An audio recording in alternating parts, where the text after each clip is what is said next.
Hi, this is the voice, Michael Chavello. You're listening to the Premium Oddscast, hosted by leading MMA odds maker Nick Kalikas, fight scientist and author of Fightnomics Reed Kuhn, and MMA journalist Brian Hemminger. The absolute best UFC betting info, hits, statistics, and analysis from the most respected authority in mixed martial arts betting, MMAOddsBreaker.com. Welcome to the Premium Oddscast, presented by 5 Dime Sportsbook. I'm Brian Hemminger, joined today by leading mixed martial arts oddsmaker Nick Kalikas to break down this Saturday's UFC Fight Night 114 event, which takes place in Mexico City, Mexico. If you're unfamiliar with our format, myself and Nick will break down the fight card from top to bottom, providing extensive analysis and a pick for each fight after doing our film study for the event. Looking back at our last event, we lost 2.34 units for UFC 214 after going 1-2 on our premium bets. We also lost our 1 unit free bet. Back to the present, UFC Fight Night 114 features a 12-fight card in total and will be aired on UFC Fight Pass and Fox Sports 1 this Saturday night. Let's dive right in. Now, kicking things off on Fight Pass is a lightweight contest between Alvaro Herrera, who is 9-4, and Jordan Rinaldi, who is 12-5. Now, Nick, where did you open this fight, and how has the public shifted things so far? Up in Rinaldi, minus 245, the comeback on Herrera at plus 175. Looking over at our sponsored sportsbook, 5dimes.eu. Currently, 5 Dimes has Rinaldi at minus 235, the comeback on Herrera at plus 195. So line margins have tightened up a little bit. Nothing crazy as far as action coming in at this point at the sportsbooks either. Line seems to be about right, and Rinaldi should have the slight edge in this matchup, just based on what we've seen with Herrera's game overall. The guy is definitely a talented fighter. I mean, at age 27, has a long way to still improve and get better, and training at Greg Jackson's camp with all those training partners that he does have. I mean, he is going to get better fight by fight for sure. You could tell his takedown defense is improving, and he's just developing his skill set a little bit cleaner, a little bit more technical. A lot of good things to like about Herrera, but the biggest part of it is really how heavy-handed he is. I mean, the guy has a lot of power on the feet. He has that knockout potential every time he steps into the cage. So he is a threat on the feet for sure. His takedown defense, again, it's getting better fight by fight, but still needs to improve it. And I think that that's where he's going to be tested here against Rinaldi. Rinaldi's, of course, a savvy vet. He's been around for a long time. He's solid really everywhere. His ground game is probably his best attribute, of course. And again, he's fought in decent competition outside of the UFC for a while. Of course, Ultimate Fighter veteran. I mean, he's been around the sport for a long time. I mean, he's only at age 29 too. So it's not like he's an old man by any means. So good to see him finally get his UFC shot. Unfortunately for him, against Trujillo in his debut, he ended up losing a fairly competitive fight. I mean, he was in that fight. He ended up, giving up that third round, and it cost him the fight there. But Rinaldi actually performed okay in that fight here. He's going to have to basically step it up even more so if he wants to get the W here against Herrera, which I think he can, because again, I think Herrera's kryptonite is the ground, and I think Rinaldi excels at the ground more than anything else. So his game plan is going to be to get Herrera off his feet, put him down on the floor, and try to wear him out a little bit, grind on him, and wait for him basically to kind of gas, because that's what Herrera likes to do as well. I mean, as the fight progresses a little bit, especially if it's a tough fight and somebody's grinding on him, he does wear down. And then there's opportunities that come for the finish, of course, when you do wear down like that. So that's what Rinaldi needs to do. He needs to make sure he maintains good defensive ability on the feet and gets top position on the ground and kind of wears on Herrera, and he can win this fight. But if anything concerning Rinaldi, I think it's his chin a little bit. He has been knocked out before in the past. He's been rocked as well. So Herrera hits hard enough that I would be concerned a little bit with that. But other than that, really, I think Rinaldi's still a level above Herrera right now as far as overall skill set goes. And I think he does exploit that ground weakness and get the W here. So my pick is going to be Rinaldi to defeat Herrera. Herrera made an amazing UFC debut, getting that violent first-round knockout over Vernon Ramos, but he definitely came back down to earth in that next fight against Luque. I mean, Luque got him down. Luque got him down 4 times, actually, and then eventually just submitted him. So I think that's a clear chink in Herrera's armor. His takedown defense is a bit porous, and he can be submitted. Now, Rinaldi, I mean, his biggest strength is his wrestling. Dating back to when he was on the local scene, He was a stud prospect that came from a strong wrestling background, and he primarily does like to use the wrestling to get people down and beat them up. And if that works, then that's usually how he wins fights. He's not afraid to go for submission. That's actually how he's won most of his fights. So I definitely feel like he can follow that same game plan as what Luque was able to do. Now, obviously, Rinaldi is not nearly as much of a threat on the feet as Luque was when he fought Herrera. But I have to give Rinaldi a little bit of credit. I mean, his last fight, he went in there against Abel Trujillo, a guy with just ferociously powerful striking, and he survived. He went all 3 rounds. So, that's definitely a testament to his toughness and what he's capable of. And that was a fight that surprisingly did feature a lot of takedowns. Trujillo had 3, Rinaldi had 2. So, this time around, though, I mean, Rinaldi shouldn't be screwing around. Herrera has knockout power on the feet, but he has a huge gaping defensive weakness with the takedown defense, which is not very good. He has 20% success rate defending takedowns, and submission defense is an issue. So if Rinaldi gets him down, he needs to keep him down, and then he needs to choke him out or get a TKO on the ground. The longer it stays standing, the bigger the chance is that Rinaldi could get knocked out, because he has been hurt before, as Nick mentioned, and even though he went the full 3 rounds against Trujillo, I don't trust his chin. So my pick is going to be Rinaldi as long as he can get this fight to the floor. Now, dropping down to the flyweight division for a pair of UFC debuts, we have Joseph Morales, who is 8-0, taking on Roberto Sanchez, who is 7-0. Now, Nick, what's the MMA oddsmaker's perspective on this one? I opened Sanchez minus 230, the comeback on Morales at plus 170. Right now looking over 5 dimes. Sanchez minus 145, the comeback on Morales plus 125. So this is a situation where early heavy action did come in on Morales, dropping the line. Now you're seeing Sanchez down to 145, minus 145 for minus 230. So line open too high here, obviously, and a lot of support coming in Morales. I underestimated how much hype and how much popularity he does have, and for good reasons, though. Skill goes along with all that, of course, as well, because the bettors that came in on Morales did not come in because he's a popular name. They came in because of his ability, for sure, along with a little bit of push from Team Alpha Male and crew that are backing this guy up, saying how good he is and how much potential he has. That doesn't necessarily hurt the fact of Morales' popularity, for sure. So overall, Morales, again, hype prospect out of Team Alpha Male, as I just said. We've been hearing that name really a long time, in and out, like I said, from the crew over there. So there's a lot to look forward to with Morales, and he is very good. He's got a well-rounded game. He's got good conditioning, seems to have pretty good fight IQ as well. He's really slick on the ground. He's always attacking. He's got good scrambles, good awareness, and his technique on the feet is really clean and fun to watch as well. So this kid, I can see at age 22 why everybody's going crazy about him, because he really is a total package. But if anything, he does need to work a little bit on that takedown defense. Again, he is pretty good off his back, and he manages to scramble up okay most times, but he does get put on his back. So he faces a guy with tight top control or good grappling ability. He's going to possibly get himself stuck in some bad spots here.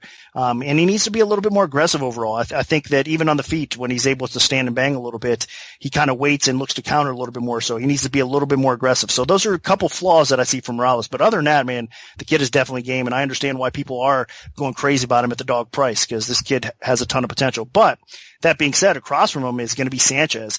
And I'll tell you what, Roberto Sanchez is no joke at all. I mean, he's been fighting now on the access cards, in particular LFA. He won the LFA vacant flyweight title in his last fight over a very game Jerome Rivera.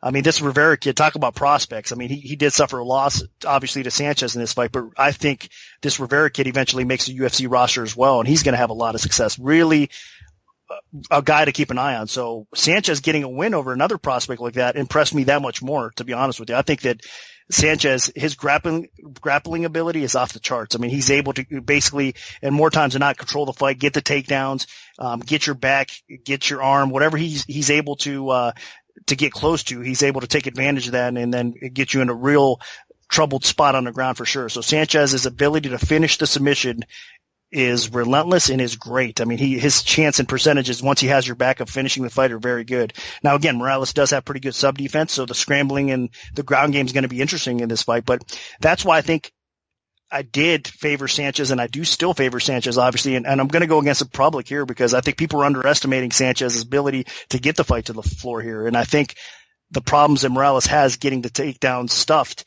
is going to come into play here. So I think Sanchez basically gets some takedowns against Morales, finds himself in a dominant position on the ground, maybe even finishes Morales as the fight progresses here. So I'm going to go with the better ground guy, and I think that is Sanchez here. But again, from everything that I've said, everything that is hyped up about Morales, I could be wrong, obviously. A lot of people are strongly supporting him right now. But I think the early action, even though they took a good number, probably isn't justified. I think a lot of people are underestimating Sanchez's ability on the ground as well. So he has to get it down. Make no mistake about that. I don't think he wins a fight on the feet against Morales. He has to follow his game plan. He has to follow his best attribute, which is getting the fight to the ground and grappling. I think he could do that, and I think he gets a W. So I'm going to go with a slight favorite here, Sanchez, and I'm going to go against the public. Morales is definitely a very promising up-and-coming prospect. I mean, he's only 22 years old compared to Sanchez, who's 31 and has been around the block a little bit. And Morales trains out of Team Alpha Male. You got to give him some props for training out of a really good environment, especially for the smaller fighters. He kind of came into the public exposure because Cynthia Calvillo gave him a huge shout out during a post-fight interview. And then looking for a fight, they went to an event where Morales was fighting, and he was in trouble in that fight. He actually got hurt in the first round and got put in several bad dominant positions, but survived, and then came back in the second round and absolutely destroyed his opponent with some beautiful striking. So overall, I think Morales is a solid overall striker. The chin is potentially questionable, and also I think his takedown defense needs a little bit of work, but I think that the building blocks are definitely in place, especially with the toughness he showed in his last fight and that ability to come back from adversity that, kind of gives you that little bit extra that might allow a fighter to become better and fight even better than they're capable of.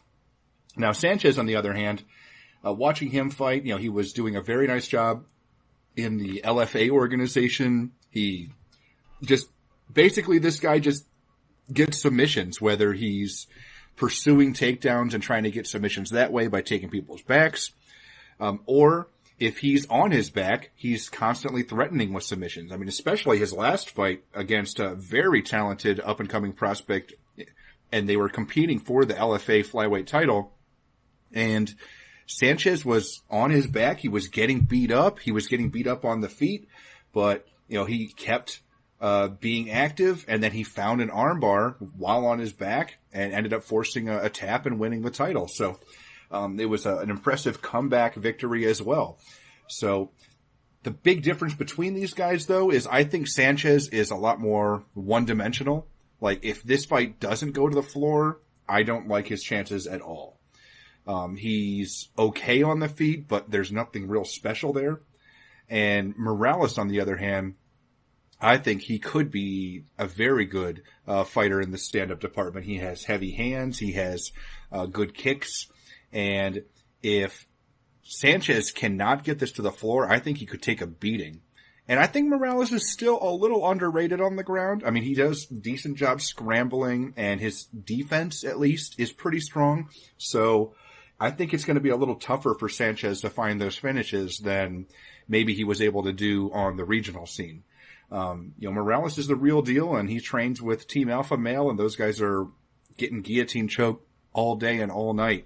So I think his takedown defense is going to be better, and I think his submission defense is going to be better than we expect as well. So I actually think Morales will pull this off. I think he beats up Sanchez on the feet, and he either wins by knockout or maybe wins a decision.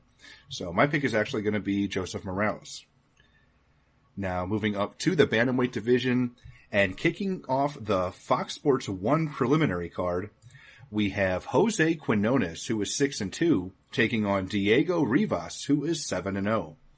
Now, Nick, Where did you open this fight, and how has the public shifted things so far? I opened Rivas minus 140 to come back on Quinones at even money. Right now, looking over 5 dimes, Quinones flipped. He's now the favorite. Minus 230 to come back on Rivas is plus 190.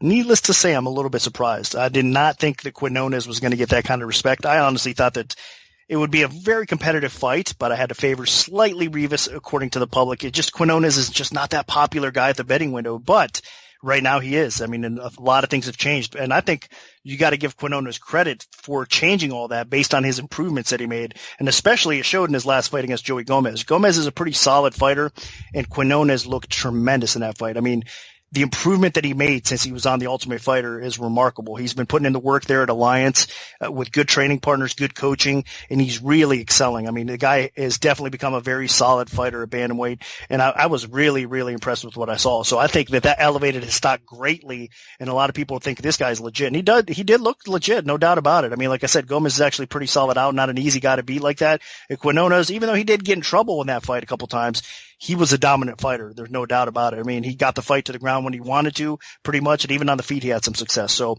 his improvements are definitely justified. I mean, I understand why everybody's coming in his way because, again, at that dog price, he's going to give Rivas everything that he can handle and more so. So I do see the value there, and the dog price is gone. And now you got to lay it, which at minus 230, I'm not so sure, because the same thing I just said about Quinones can be said really also with a guy like Rivas. I mean, he is improving. I mean, fight by fight, this guy's getting better since the Ultimate Fighter as well. I understand that in his last fight, he might not have looked as good as everybody kind of wanted to see him because he did spend the majority of the first round in trouble on his back, and Lahat was giving him all sorts of fits on the ground. It looked like Lahat was on his way to win that fight, but then in round 2, Rivas came out and landed that brutal knee, just spot on timing, and knocked Lahat out. So that's how he was able to win the fight. So I think a lot of people are looking at that saying, all right, Rivas got lucky. He caught that jump knee that won him the fight, where Quinones had a good steady 3 rounds against solid competition. He's going to win this fight. I could see it. I actually lean Quinones' way as well. But I think Rivas is going to be a lot more game than we all think. I think Rivas is making improvements on that takedown defense because I think common sense here says Rivas has problems stuffing takedowns. It's getting better, like I said, but Quinones' takedown ability and his wrestling's getting better. So I think a lot of people are thinking Quinones is going to spend a whole lot of time on top of Rivas. And if that's the case, obviously he's going to cruise to a decision. But I think Rivas is going to make it a little bit tougher than that. On the feet, I think both these guys can have success. I think actually Quinones could be a little bit more aggressive at times, but I think Rivas is going to be a little bit more precise. And I think he's a little bit of the more capable knockout artist on the feet as well, put it that way. So this is going to be a very competitive fight. I'm going to edge Quinones a little bit here, so I'll go ahead and pick him because I do agree with the early support coming in his way. I didn't think it would get this bad, though.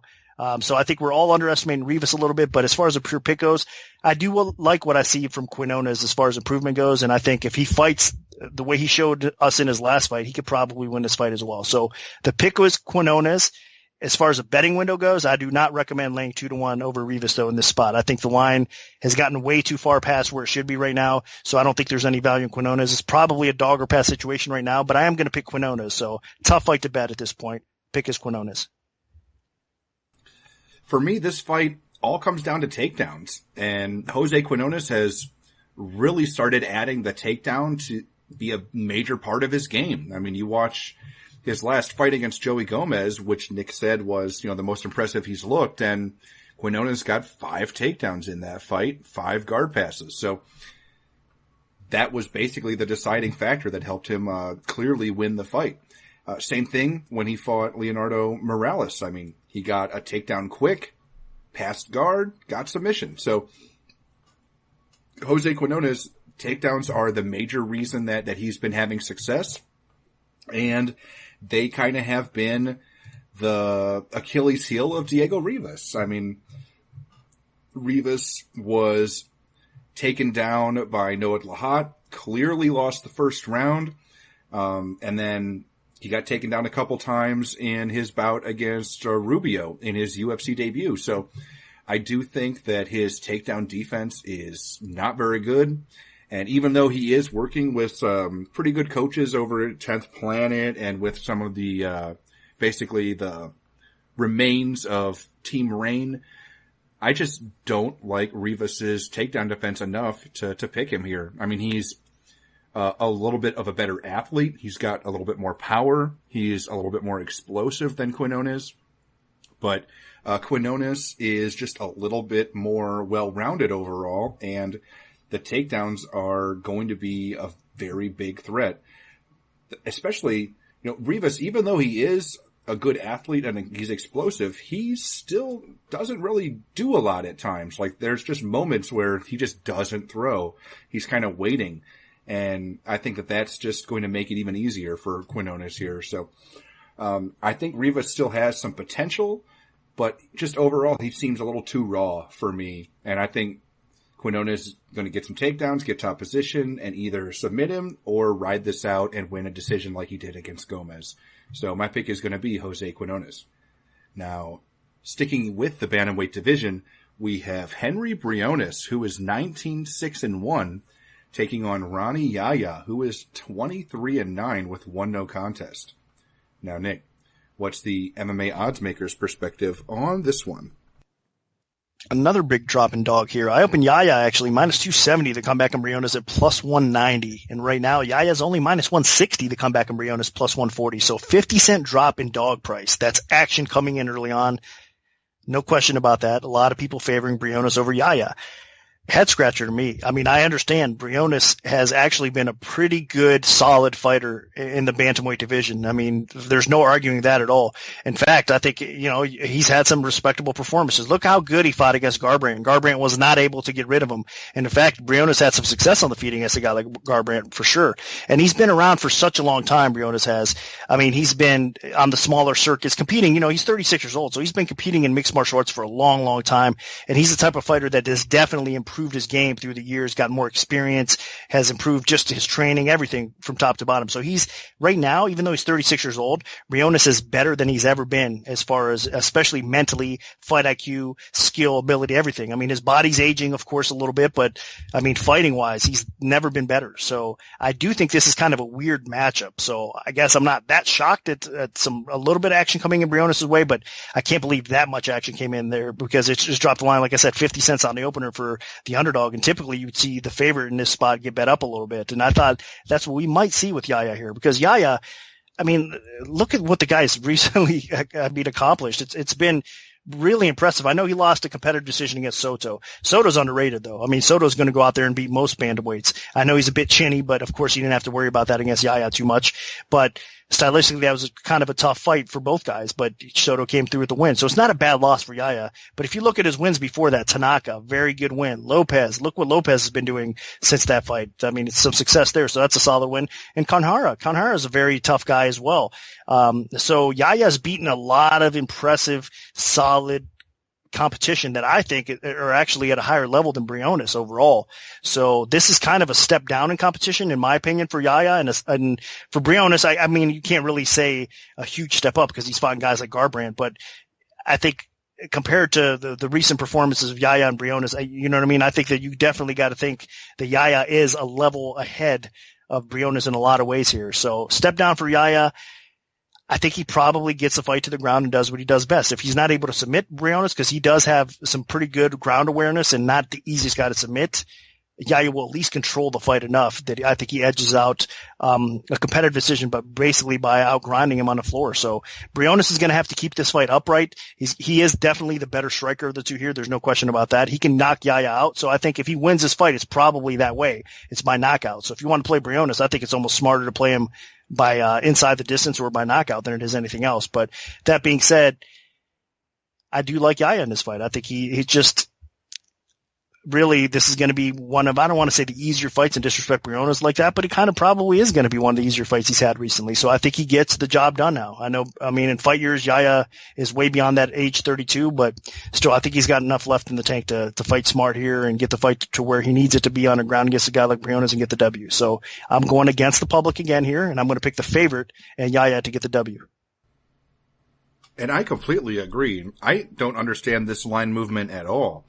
Ronnie Yahya has had a very nice run against strong grapplers where he was repeatedly out-grappling really good ground fighters and getting fights to the floor.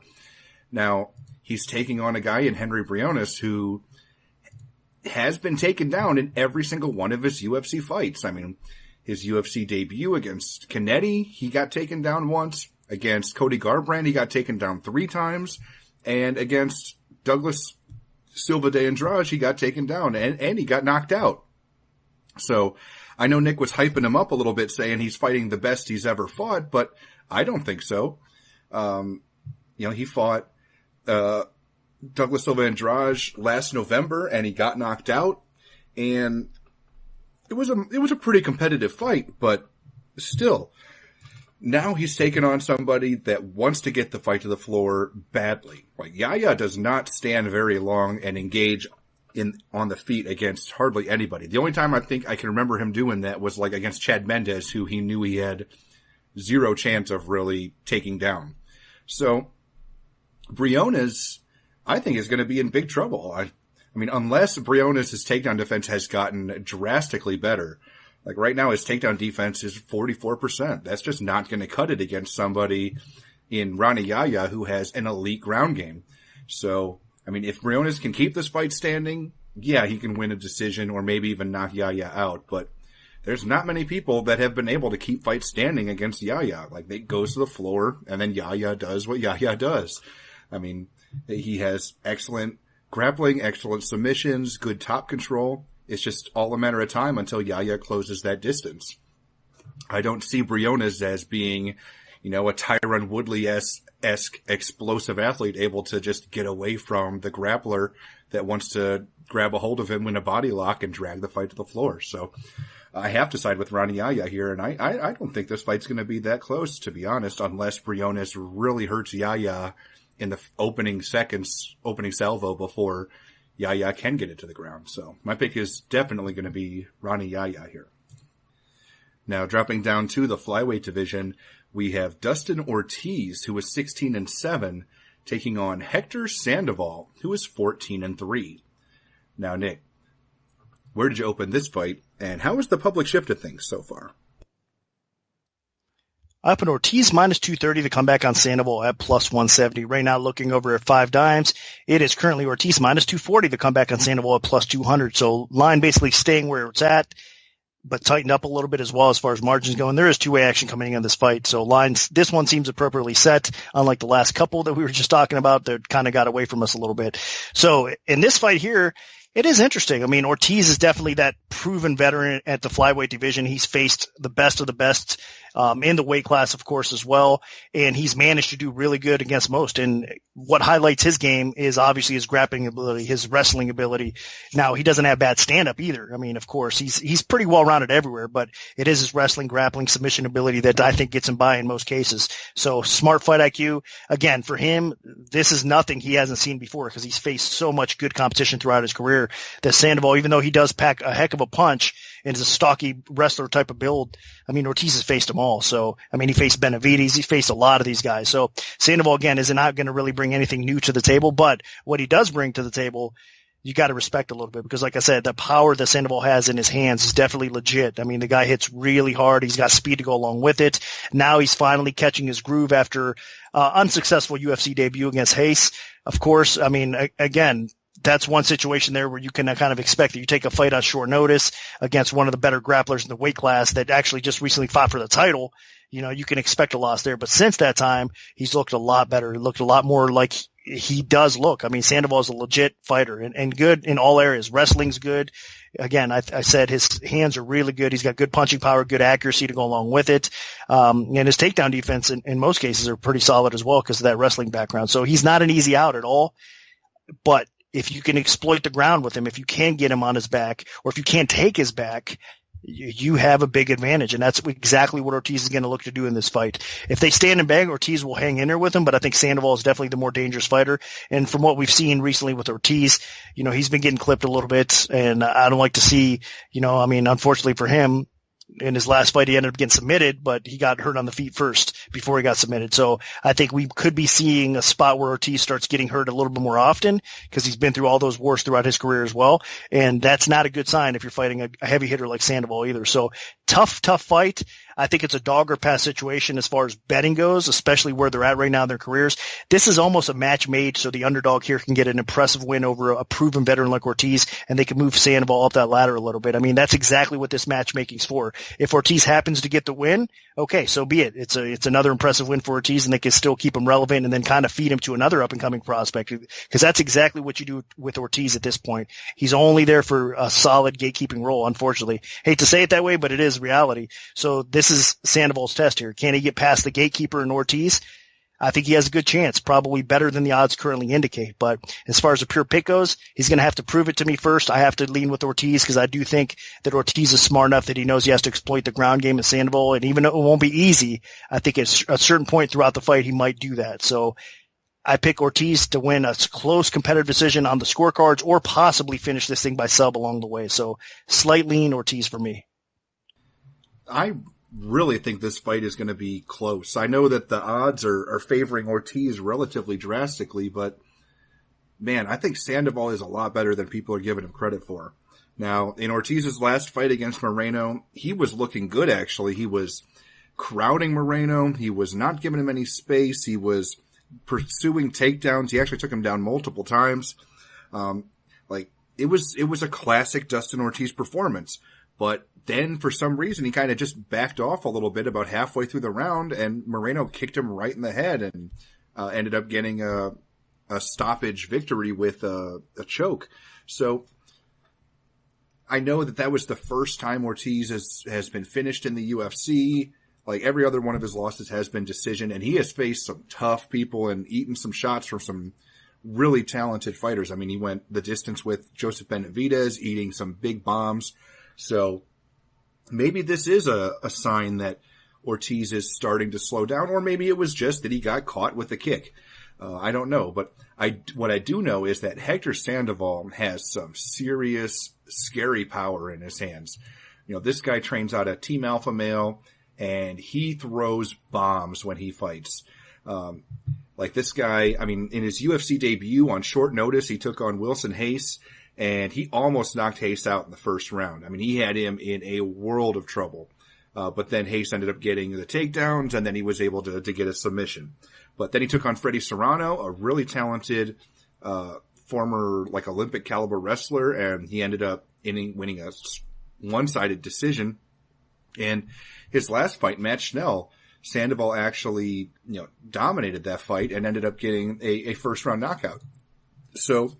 And takedowns are a part of Sandoval's game too. I mean, this guy throws heavy hands and he can get takedowns. It's just the thing I'm worried about is his takedown defense.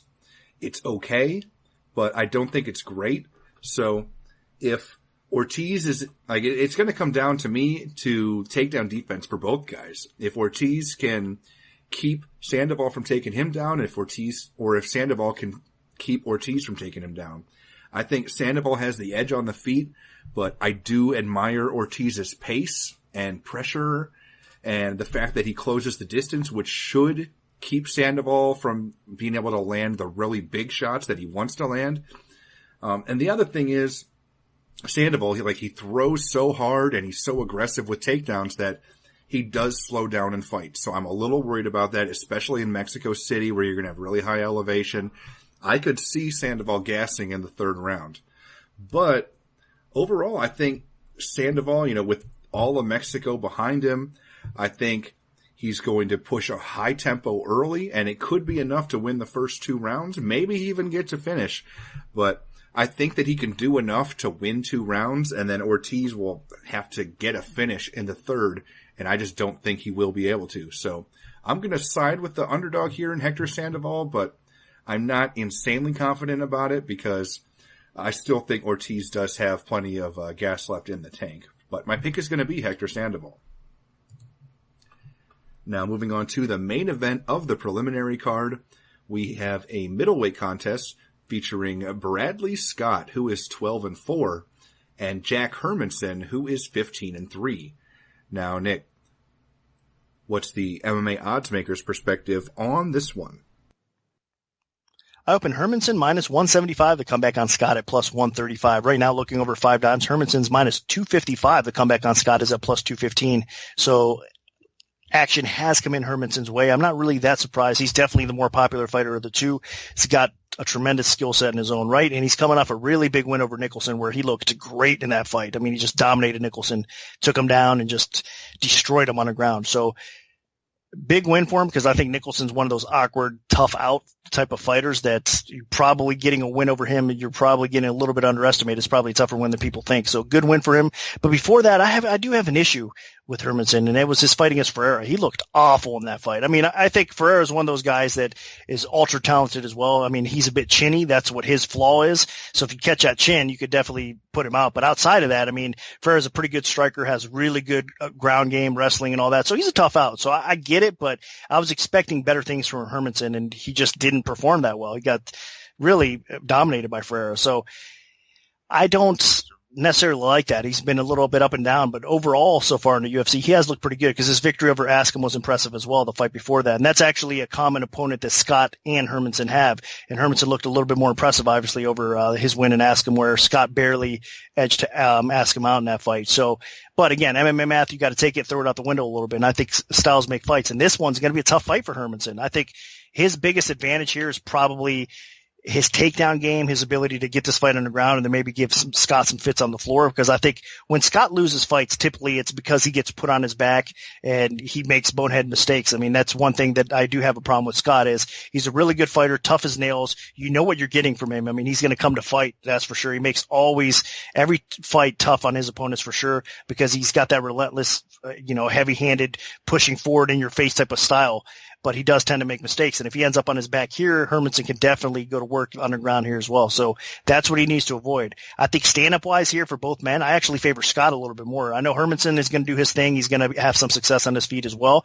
But I think what you'll see in Scott is a more steady pace. I think Scott hits a little bit harder overall too. He's a little bit more of the confident striker, I think, on the feet overall too. He'll be the one pushing forward. And I think Hermansson's going to be the one on his bike a little bit as the fight progresses. But again, Hermansson's going to be the one looking for those takedowns, and getting one or two could make a very close fight swing his way. So I could definitely see that. Now, of course, pure submission skill. I mean, Scott actually has a sneaky good submission game. I mean, if you look at some of his chokes, it's pretty impressive, but you don't see him utilize those too often. With Hermansson, you do see him utilize his ground game a little bit more often as well. So that's why I still edge out the ground a little bit more to Hermansson. But I think what you're going to see here is Hermansson trying to get the fight to the ground a little bit early on, and I think Scott's going to be able to fend off those takedowns. Scott's going to be putting the pressure on Hermansson. He's going to be pushing forward. He's going to be landing some punishment along the way, and it's going to be a very difficult fight for Hermansson. So I think if Hermansson struggles getting this fight to the floor, Scott's going to pull off the upset win here. I think it's going to be really close if it hits the scorecards, but I think it's a fight that definitely the underdog can win. So I'll go against public opinion here again, and I'll take Scott as the underdog upset here. I think, again, it's going to be a close fight, competitive fight, but as far as the odds go, it's clearly, in my opinion, a dog or pass situation, especially around plus 215. I think there probably is some value with Scott, even though Hermansson has been looking okay overall, and he does have a path to victory here over Scott. I still think Scott is a way to go here. So my pick is going to be Scott, and I think there is some betting value on him as well. And I'm going to have to disagree. Now, I know that Scott, he finds ways to win, and he does things a little bit unorthodox in his fights, and I have to respect him for that. But I just think Jack Hermansson overall is just the better fighter. Hermansson will step into this bout with a very small reach advantage, both with his hands and legs. And I know that you're not supposed to, do MMA math with common opponents and everything, but when they fought Scott Askham, Scott had a really tough back and forth battle against Askham, and that fight ended up being a razor close decision that went his way. And Hermansson, it was one-sided. He put good pressure on him. He landed heavy strikes. He didn't give Askham a lot of space. It was just a rock-solid performance. Now, I know that Hermansson had a big letdown against Mutanch, but, he bounced right back in his fight against Alex Nicholson, getting a takedown and then just absolutely crushing Alex Nicholson with a first-round knockout. So the common theme, though, is that Hermansson, he gets takedowns when he's doing well. And he got a takedown when he fought Askham. He got the takedown in the quick finish against Nicholson. So, and Bradley Scott, when he loses, he gets taken down. I mean, how can you not forget the huge letdown in his fight against Claudio Silva, where, he was inactive and then Silva ended up getting takedowns. Silva was not a good fighter, but he still was able to win because he got takedowns, he got top position against Scott. So if Hermansson doesn't win the stand-up exchanges, and I still think he will because I think he is the better overall striker and I think he's a little bit more active. I expect him to, and he's more accurate. He's ahead in just about all categories. Granted, it's a smaller sample size, but I think Hermansson will win the stand-up exchanges. But if he doesn't, he can always fall back on the takedowns. And I think Bradley Scott might have an issue there if he gets put on his back.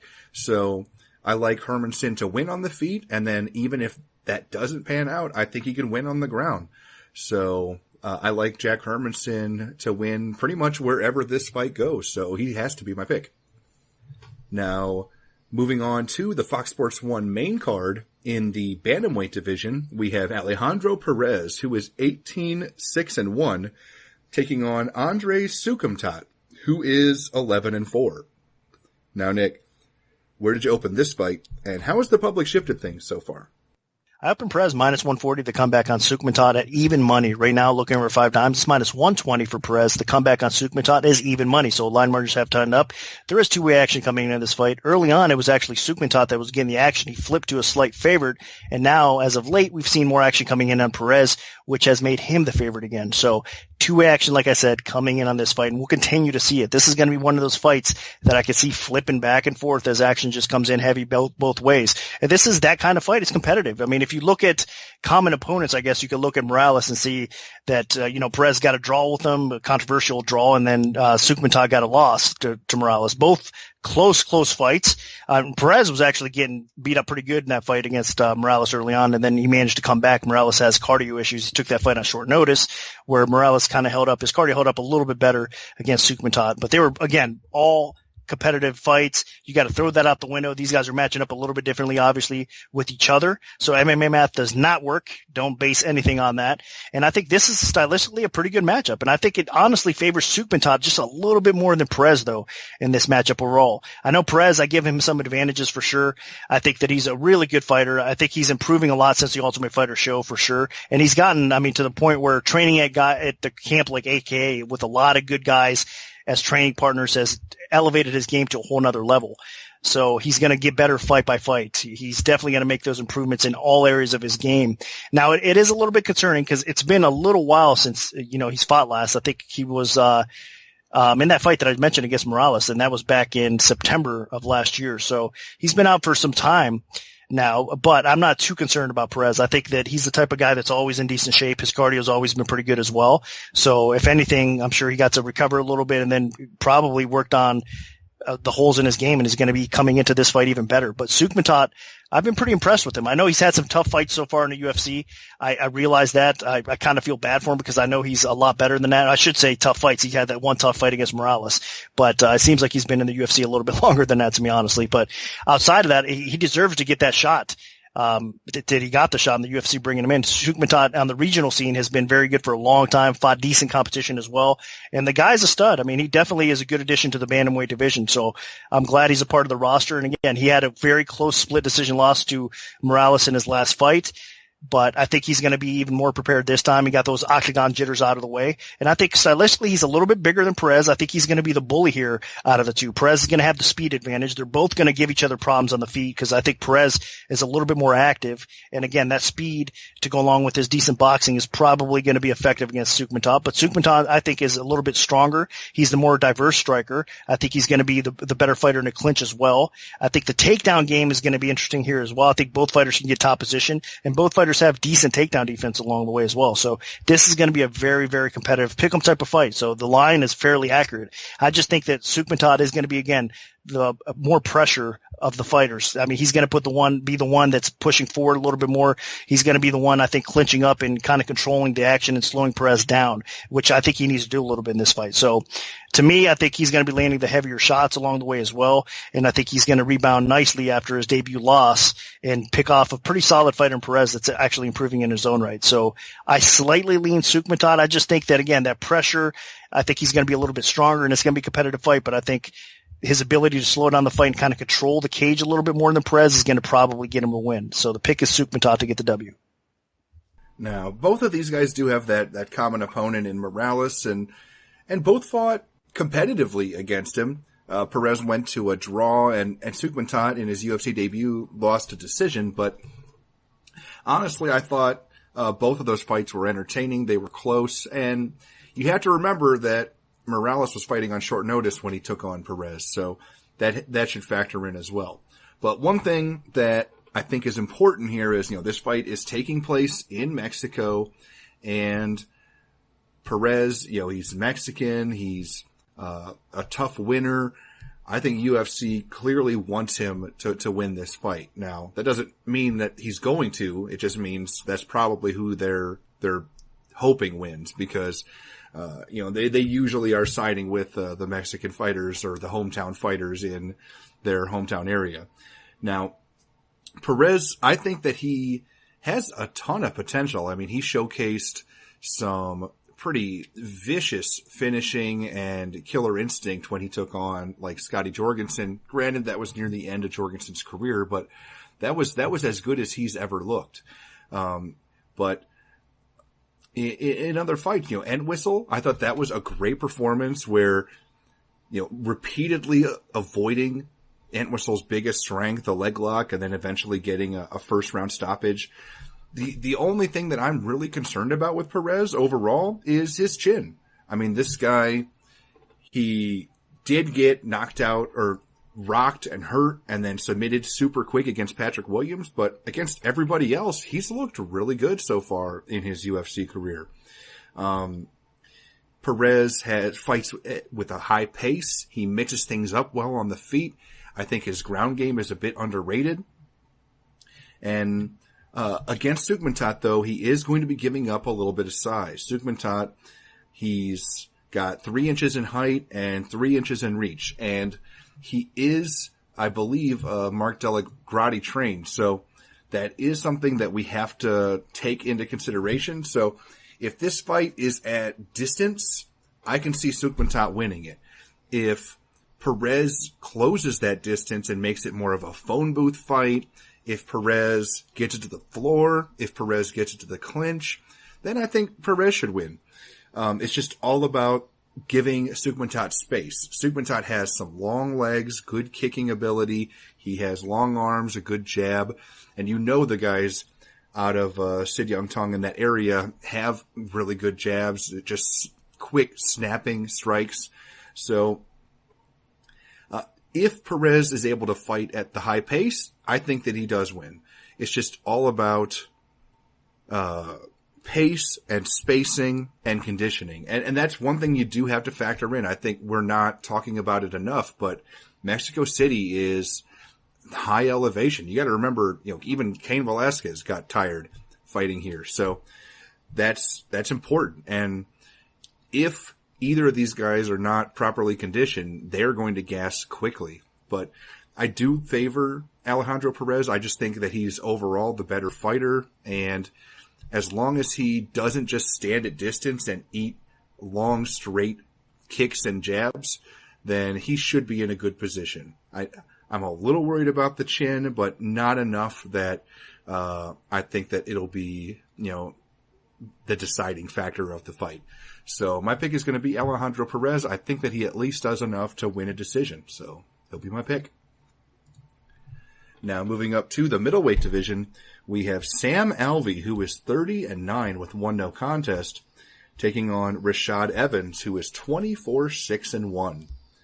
Now, Nick, what's the MMA odds maker's perspective on this one? Alvin Alvey minus 135, the comeback on Evans at minus 105. Right now over 5 dimes, it is Alvey minus 150, the comeback on Evans is at plus 130. So action coming in Alvey's way, more people liking him to win this fight. I'm a little bit surprised. This is tough when you got a legend like Rashad Evans, former light heavyweight champion, of course, and one of the all-time greats in popularity and Ultimate Fighter winner, all that stuff. I mean, Evans, I don't have to sell the diehards on Evans. You know exactly what I'm talking about. Unfortunately for him, the decline is real. He's 37 years old now. He hasn't looked good for a long time. I mean, it's a shame. You know, he's had some injuries, he's had some time off, and then he's come back, of course, and he's looked like to shelve himself really overall. I mean, he has enough left to be relevant and mid-tier in the UFC, but that's not what you expect out of a guy like Evans. I mean, let's face it. So, I mean, Alvey being favored over Rashad Evans at any point of his career is amazing to me. And he is right now. People are betting Alvey to win.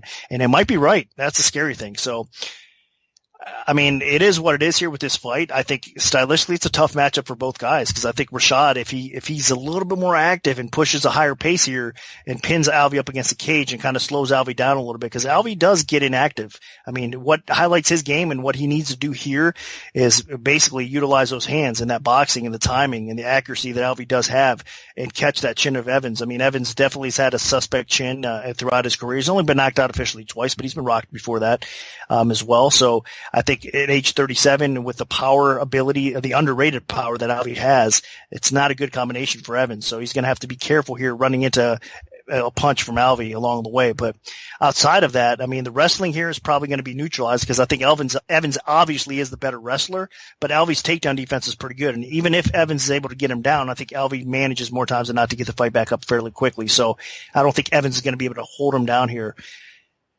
So this is tough. I think it's going to be a striking contest, and it's going to really be, I mean, who's able to push the pace a little bit and who's able to land the cleaner shots. I think that Evans might be able to push the pace if he puts his foot on the gas and kind of control the octagon, but I think it's Alvey going to be landing the more punishing blows along the way.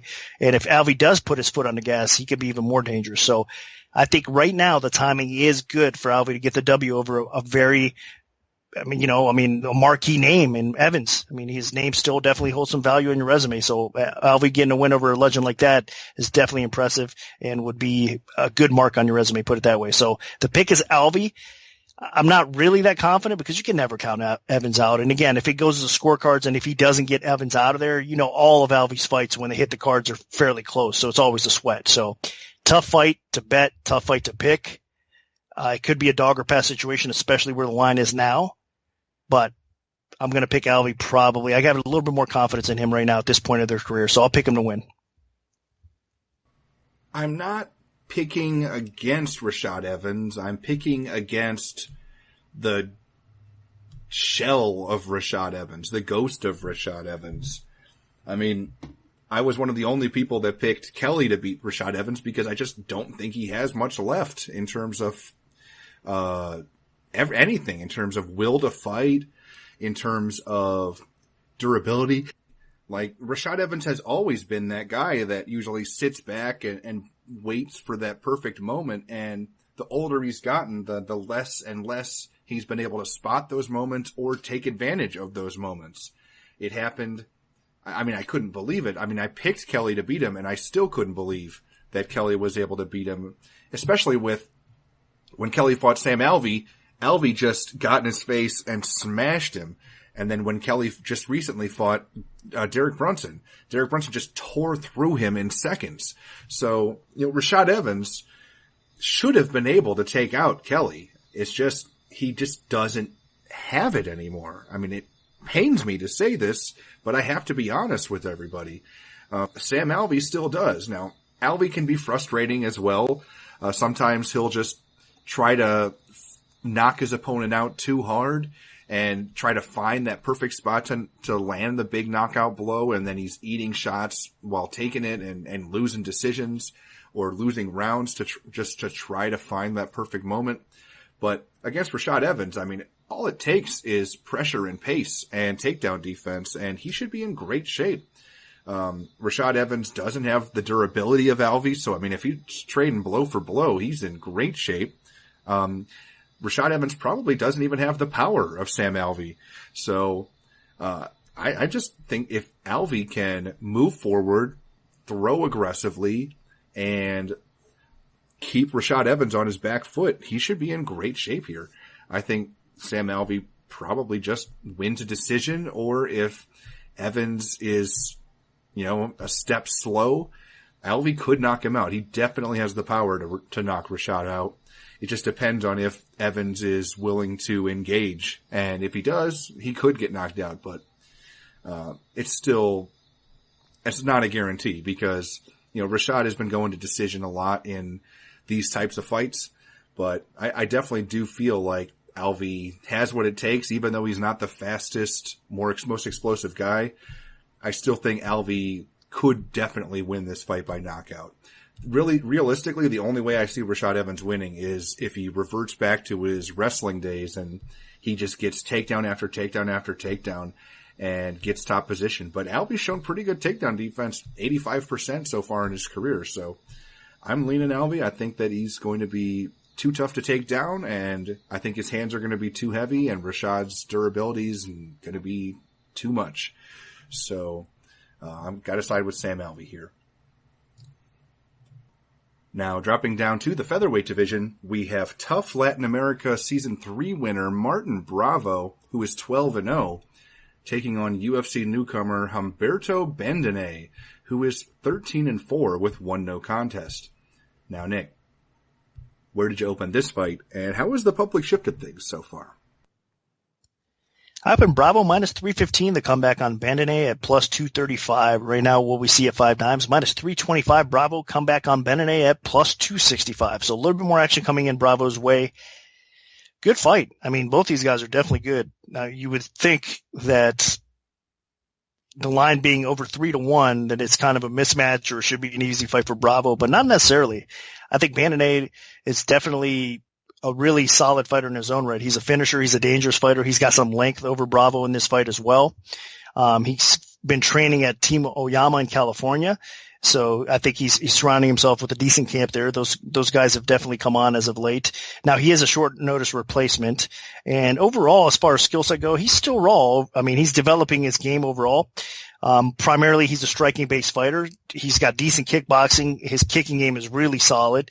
Fast hands. He's got power with almost every strike that he throws, and has a bit of a jiu-jitsu game, especially off his back. I mean, he's even a threat there. So he's got it all, but he needs to improve on some areas, and one of them is his takedown defense. That definitely needs some work. But again, he does attack even if he does get put on his back, so you got to be careful there. But I think his weakness is that takedown defense and the submission defense. Those are 2 areas that he needs to improve on. Again, being primarily a striker and having the jiu-jitsu that he does have, I mean, you'll take that, especially at age 22. The guy's developing his skill set still, and he's getting better fight by fight. And again, training with the crew in California, I think he's going to get better, and he's going to continue to be on the upswing, especially, he's got some height in this division with the, add that to the skill that he has and the potential that he has. He's a very, very, very promising fighter at featherweight. Bravo, on the other hand, you could say a lot of the same things, man. I've been nothing but impressed with this guy. As Brian mentioned, he won the Ultimate Fighter recently. I mean, the guy's a stud. He's a very impressive young talent in all areas. He's tough as nails. He pushes a really high pace. He's got good takedown defense. And if you do get him down, he scrambles back up really quick.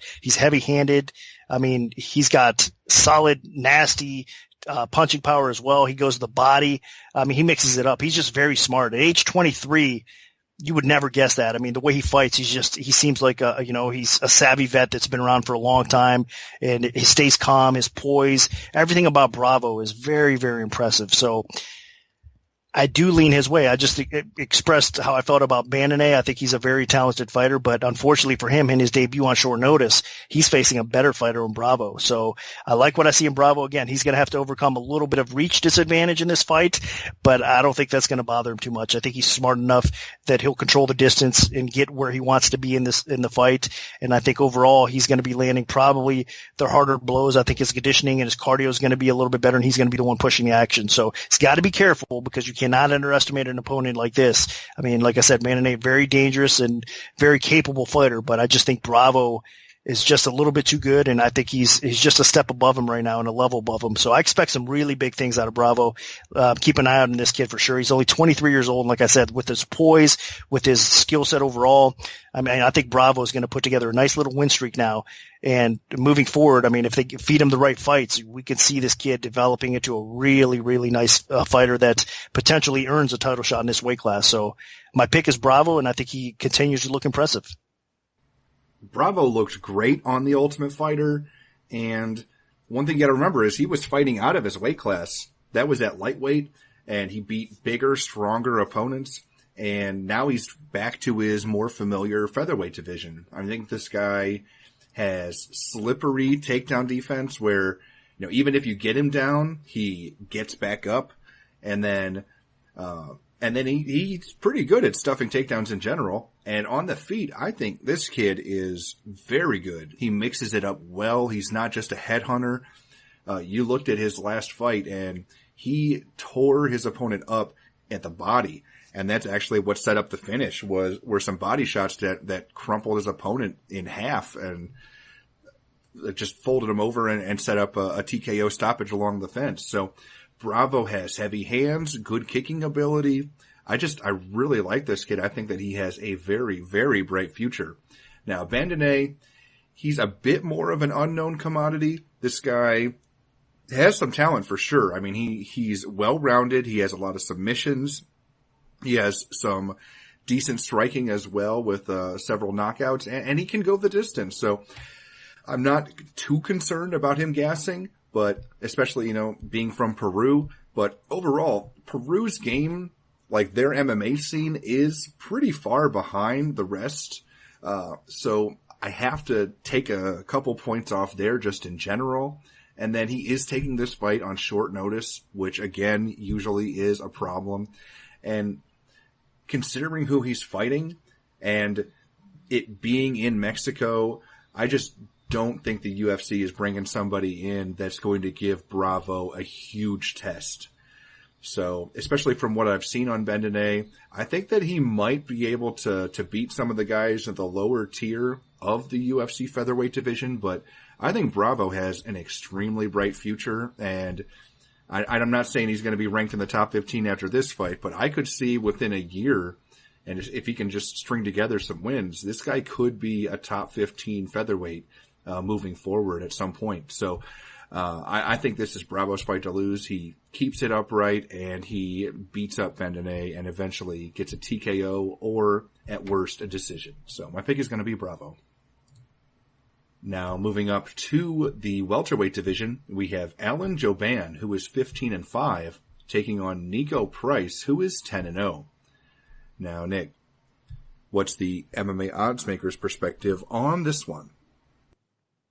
I opened Jouban minus 185, the comeback on Price at plus 145. Right now it's Jouban minus 155, the comeback on Price at plus 135. Just actually dropped from plus 140, plus 135. So a little bit more action coming in Price's way right now, but there is two-way action overall in this fight, and the line will continue to bounce up and down a little bit here. So seems appropriately set, and I think it is going to be a tough fight. I mean, anything under 2-1 is definitely a competitive fight, and I think that this definitely fits that bill as well. It's hard to trust both of these guys in a lot of ways. I mean, Jouban has been, I think overall in the UFC, he's been really well liked because of his performances. A lot of people respect him. Obviously, the guy has a good skill set overall. He's a striking-based fighter, and he has clean technique and power doing so. He's a fan favorite. I mean, there's a lot to like about Jouban. I mean, the way he performs overall, he puts it all on the line each time. So he's had some crazy wars in the octagon already, and he's come through in most cases. So he's got that experience. He's been in firefights. He's really looked pretty good. Now, unfortunately for him, he had a setback in his last fight. He got rocked and then submitted by Gunnar Nelson. And so he's coming off a loss against a guy that's dangerous. I mean, Price is one of those guys that he's so unpredictable at times and so unorthodox at times that it's really tough to train or to adapt to a fighter that you're going to fight like him, because he's so diverse with his attack, and he's a little bit unorthodox and sloppy at times that leads to some wild but effective aggression, whether it's on the feet, whether it's on the ground. I mean, in all areas of the game. But for Price, that's a flaw as well, because it leads to bad defense and getting hit. I mean, if you look at Price's last fight as well, I mean, that ended up being a war and a heck of a win that got overturned, I believe, obviously. But Moreno in that fight, Moreno's very underrated too. He's really tough to stop. He's one of those guys that's a proven veteran that's been around the block and back and finally got a shot in the UFC, looked good in the UFC debut, and then fought Price, and he was doing really well against Price and had Price in a lot of trouble in that fight. But Price managed to hang on somehow, some way. The guy survived it and ended up putting Moreno out at the end of that second round. So, I mean, it was a beautiful finish. But again, he got overturned, I think, by a failed drug test or something for Price. So he's going to try to bounce back from that performance. So Price has looked a little bit rocky. I mean, in his fight against Thatch, he looked tremendous. And then again, Moreno, the fight with Moreno showed a lot of weakness and a lot of flaws in his game. But one thing that I know, he's a heck of a finisher, man. I tell you what, Price, he just has that style that if you make a mistake, he's going to jump on you. And whether it's a strike, whether it's a submission, he's going to get it. He's going to take advantage of whatever you get him, and he's going to go for the kill. So that's what Jouban has to be cautious of in his fight. I think Jouban is going to be the one that is winning this fight because he is the cleaner technician. I think he's going to be able to probably utilize his game plan early on in the fight at least. But as it goes, I have a feeling Price is going to be able to catch him and stop him. I think Price might even be able to have a successful takedown or two along the way as well. I know that Jouban has decent takedown defense, but he hasn't been put on his back. So wouldn't be surprised if Price tries to exploit the ground a little bit here. But even if he doesn't and it stays striking, I know Jouban is going to be, again, landing cleaner blows on the feet, but I think Price, his wildness and his unorthodox style is going to eventually catch that suspect chin of Jouban's and maybe put him out, and maybe we might see a repeat performance. Maybe Price rocks him and subs him afterwards. So it's tough to have a lot of faith in these guys, but I do know this. It's a dog or pass situation right now in this scenario that you have. Even if Jouban is ahead of Price, I think it's a dog or pass situation. So you got to be careful. If you're laying the chalk on Jouban, I would probably urge you against it in this fight. I think it is a dog or pass, like I said, and I'm going to actually go ahead and pick the underdog here and Price to win straight out. I just have a little bit more faith that he finishes the fight, and I guess I less faith in Jouban right now. And that could be a mistake because, again, not too long ago, Jouban did fight a guy in Mike Perry that is a heavy hitter, and that could be a dangerous fight as well. And Jouban looked great in that fight. So you never know. I mean, he's kind of hot and cold at this point of his career, but I think Price has what it takes to get the finish here, so I'm going to pick him to win. And I'm going to disagree. Nico Price is powerful for sure, and he definitely is capable of knocking Alan Jouban out if he connects with something really nasty. But so was Mike Perry, and Mike Perry is a better striker than Nico Price, and Perry was kind of telegraphing things, and Jouban was able to compensate. Now, Jouban did not really have an answer for Gunnar Nelson because he was worried about getting taken down in that fight, and also Gunnar has a really quick first step and has some sneaky power and explosiveness. And again, I don't think Nico Price has that stuff. Nico was getting the crap kicked out of him in his last fight by Moreno. You know, he clearly was losing, and then boom, just landed a huge shot and got the finish. So against Jouban, who I think is a better striker than Moreno, I think Nico Price is going to have his hands full. I think this is going to be like the Mike Perry fight between Perry and Jouban, except worse. Jouban should, if he fights like he did against Perry, he'll keep his distance. He'll land good, straight punches at range. He'll be able to, by doing that, he's usually able to avoid the big looping power punches and, you know, more easy to see coming heavy strikes that Price is going to want to swing his way. So I know Price is dangerous, and there's clearly an opportunity here for Price to get a finish if he can land something heavy, but Jouban is a good enough striker that he should be able to avoid it and dish it out at himself. And especially with how much damage Price was taking against Moreno, I think Jouban might even be able to get a finish here. So I think he piles up enough damage and eventually does put Price away without getting knocked out.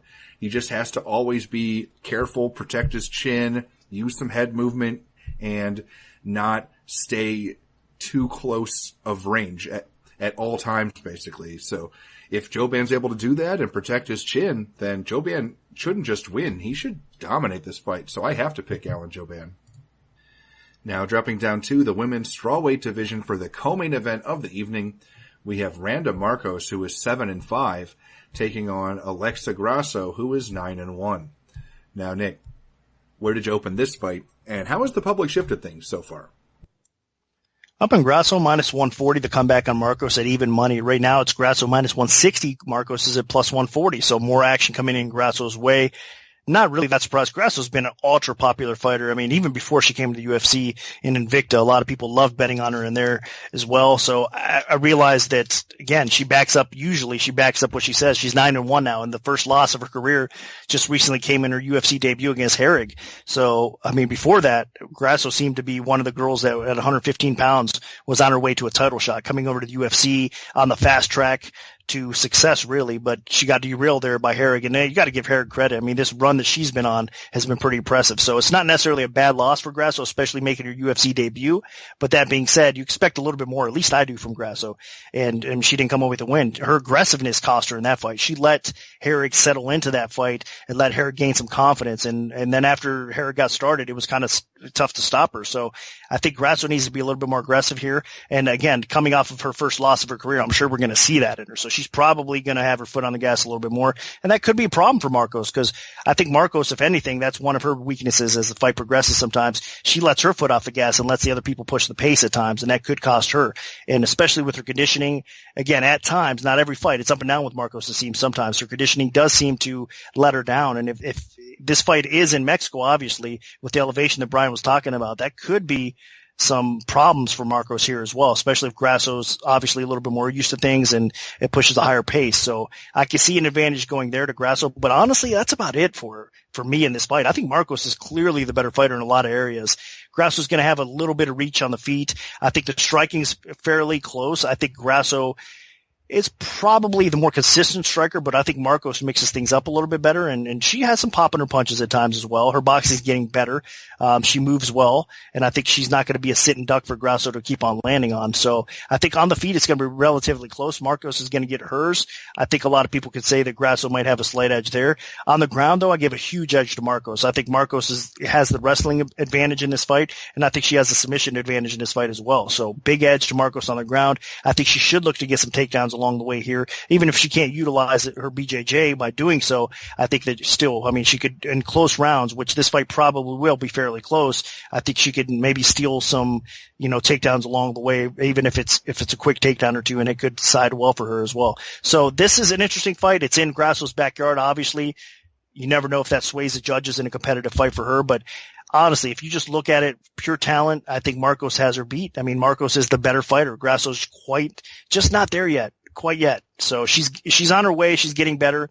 I think she needs fights like this to test her and to make her improve, to get better. It needs to push her. But right now, I don't think she's ready. I think Markos is actually probably a tougher fight than Herrig was overall, and I think Markos probably comes away with the win. So as long as her conditioning stays and maintains for 3 rounds, I think Markos finds a way to win this fight. She's going to give Grasso some fits. So it's probably going to be Markos by decision if they score the fight properly, and I guess the hometown favorite doesn't get swayed that way. So my pick is Markos to win the fight. Yeah, the main thing here is Alexa Grasso is a talented young fighter, but at this point, she's a lot more hype than actual ability. Grasso she has overall solid technical striking. She mixes things up well with her hands and her feet, but she doesn't really pack much danger behind her punches. Like, I can't even remember the last time I saw her hurt somebody with a punch or a kick. So maybe Randa Markos just won't respect her striking at all. Now, on the ground, Markos has excellent wrestling. I mean, we've seen it. She took down people over and over again, getting quality victories on The Ultimate Fighter to become a semifinalist. And that's also translated into the UFC. She's definitely used that wrestling as well. And she's developed her striking. I think her striking, it's not quite as good as Grasso's, but she does hit harder than Grasso. So that could factor in to making this a competitive fight. Now, where it really will matter, though, is whether or not Randa Markos can get the takedowns. In Grasso's last fight, she had a competitive stand-up fight with Felice Herrig, but Herrig then got a takedown or two. And And those really helped push her over the edge to win the decision. And Grasso just didn't have that power or finishing ability to get a late finish when she needed it, as she was losing the fight. So if Randa Markos can just go out there strong and win the first round or two, then I don't know how Alexa Grasso can come back. Now, again, Grasso is a promising young talent, but if Markos can get the takedowns, I think that hype train gets derailed for a second time. I think it's a bit surprising that Grasso's fighting somebody so high up the food chain in her bounce back fight after just receiving her first professional loss. In many ways, I think Markos is probably the better fighter than Felice Herrig. So Grasso, who just lost to Herrig, is getting a step up in competition. I mean, Grasso just beat the former champ Carla Esparza in her last fight. Granted, it was a close fight, but she did win. So, I mean, if Grasso can't stop the takedowns, I don't see how she can win this fight. So I'm going to side with Randa Markos, but maybe Grasso is going to surprise me here. But overall, I just have not been a huge fan of her activity level, the killer instinct. There's just been something missing a little bit. The hype's there, but I need to see show me too. I hear everything, but I need to see it, and she hasn't shown me yet. So I have to side with Randa Markos here, so she'll be my pick as well. Now, moving on to the main event of the evening. In the flyweight division, we have Sergio Pettis, who is 15-2, taking on Brandon Moreno, who is 14-3.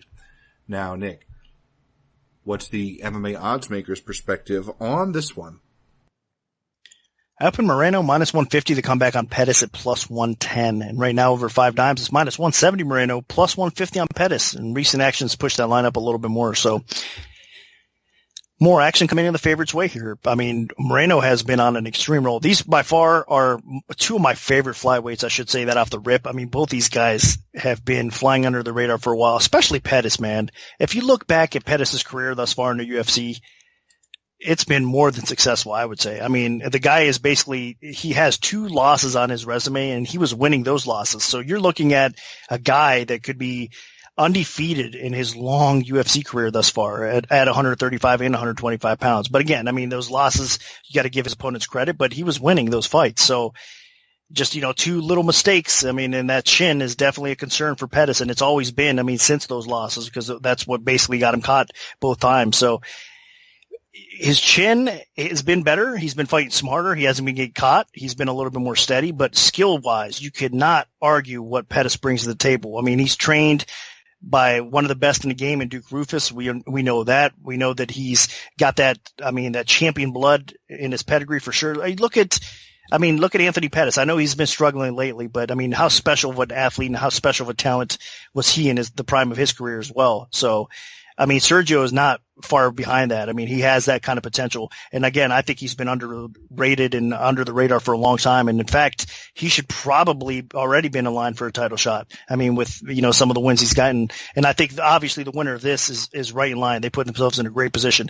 So getting to Moreno now, though, you could say a lot of the same things about that. Obviously, he hasn't had the long UFC career that Pettis has had, but man, has he made a huge impact. I mean, coming in from the Ultimate Fighter show, where he performed really well on that show as well. I mean, unfortunately to him, he ended up suffering a loss in a back and forth crazy fight against Pantoja. But outside of that, I mean, since Moreno obviously made his UFC debut, it's been nothing but spectacular. I mean, he submits Smoka. He goes out there and beats Benoit, and then he goes out there and submits Ortiz as well. So, I mean, Ortiz and Smoka wins the way he went to finish those guys. I mean, not a lot of people could do that. So that's impressive alone.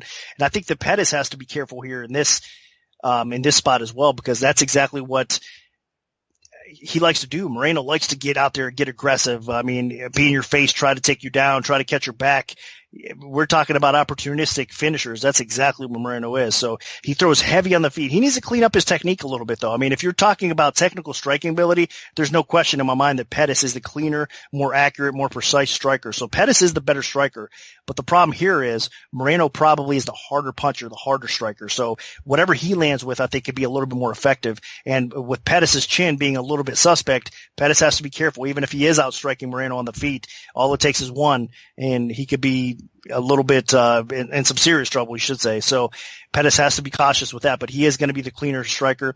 And Moreno, he needs to clean that up a little bit. His aggression, it leads to some sloppiness along the way, and that makes him hittable and a little bit, his defense a little bit suspect as well. So, but that being said, I'm going to have to still lean with Moreno because I think his aggression is going to lead to something good for him in this fight. I think his aggression's eventually going to get to Pettis' back. And once he's on Pettis' back, once he's on anybody's back, I mean, Moreno is a problem. So close fight, tough fight. I could realistically see this fight going either way. And again, I did say from the beginning, these guys are two of my favorite flyweights for sure because of all their overall skill set and the fact that they've been flying under the radar for so long that I think finally they deserve to headline an event. I mean, the talent in the fight we're going to see here, it won't let down. I mean, we're going to see some fireworks back and forth. It might not last too long because both these guys are capable finishers, or we could see a 5-round war. I mean, you never know in this fight. That's what the beautiful thing is. We're going to see a little bit of everything, and who knows if it's going to last long. It's going to be short, whatever the case may be. Obviously, we expect it to play out a little bit longer and not be a first-round finish or anything. But that being said, I mean, these guys have the ability to do so. So with all that being said, I have to lean Moreno. I think his potential of finishing this fight is a little bit better. So I'm going to lean his way. 5 rounds is a long time without making a mistake for Pettis or getting clipped. So I think Moreno keeps his roll going with another impressive win here over Pettis. So not a confident pick though. I'm going to say that. So at the betting window, I would not recommend laying -170 on Moreno right now. I think you avoid it because that's just disrespecting Pettis a little bit too much. He's pretty good and tough to bet against at this point. So I do side with Moreno as a pick, but where the betting line is now, I think it's kind of a pass situation, or possibly look at Pettis as an underdog. But that being said, I'm going to pick Moreno to win. This is clearly a number one contender fight. I think the winner of this fight should definitely fight the winner of Demetrius Johnson and Ray Borg. And, Sergio Pettis and Brandon Moreno are both on a really nice roll in the flyweight division with 3-fight win streaks. Pettis beat, a former title challenger, Chris Carriasso, 2 of them actually, and most recently John Moraga, while Brandon Moreno didn't just beat people, he destroyed a couple of them. I mean, the first round submission of Luis Smolka is the only time Smolka has been finished in the UFC, and then his second round submission of Dustin Ortiz is the only time Ortiz has ever been finished. So those are huge, huge feathers in Moreno's cap.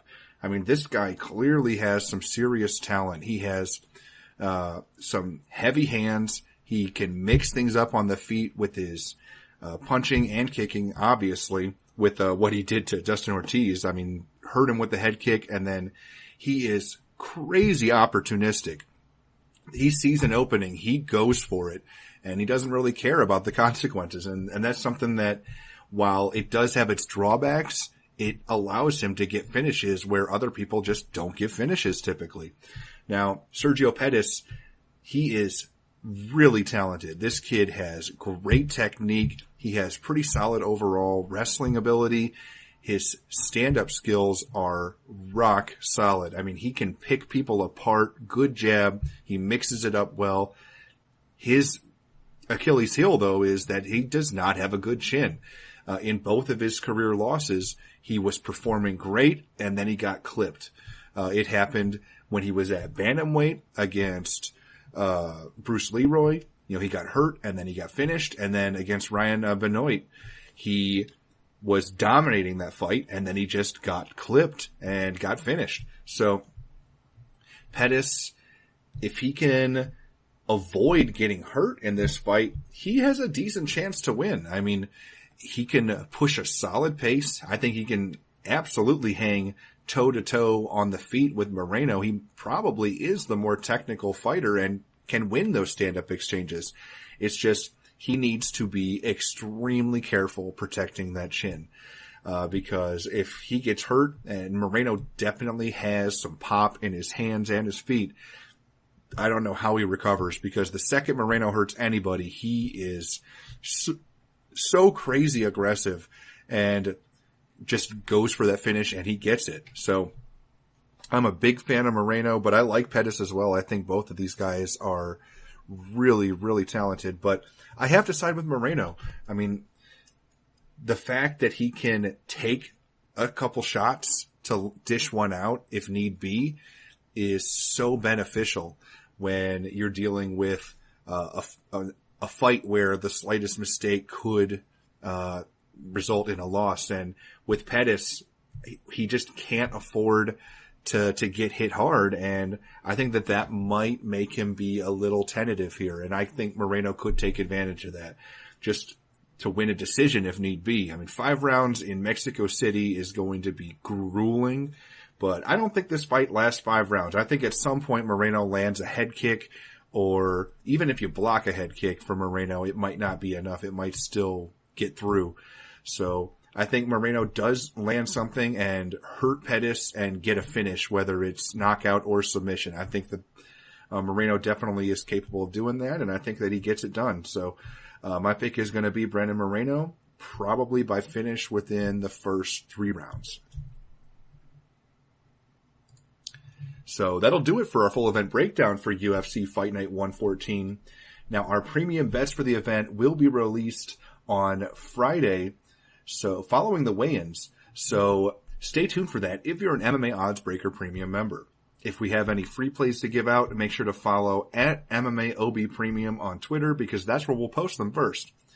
We can also notify you of our free bets via email alert if you prefer that method. Just send an email to picks@MMAOddsBreaker.com and we'll add you to our free bet mailing list.